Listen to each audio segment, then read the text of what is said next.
Kamusta mga balibulista? Tinalo ng Farm First ang Strong Group Athletics 25-10, 25-15, 25-22. Best player of the game si Kaitlyn Biray sa likod ng kanyang 11 points mula sa 8 attacks, 2 blocks at 1 ace.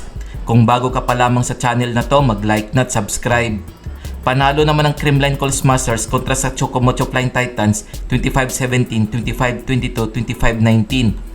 Best player of the game si Bia De Leon sa likod ng kanyang 9 points mula sa 6 attacks at 3 blocks. Heto ang mga laro ngayong April 20, 2024 na gaganapin sa Santa Rosa Sports Complex.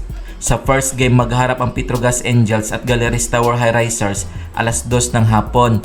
Sa second game maglalaban ang Cheritigo Crossovers at Akari Chargers alas 4 ng hapon. Sa main game magtutos ang PLDT High Speed Hitters at Signal HD Spikers alas 6 ng gabi. Heto ang PBL 2024 team standings as of April 18, 2024. Creamline Coal Smashers 8 wins to losses. Chocomocho Flying Titans 8 wins to losses. Petrogas Angels 7 wins to losses. Cheritigo Crossovers 7 wins to losses. PLDT High Speed Hitters 7 wins to losses. Signal HD Spikers 5 wins 4 losses.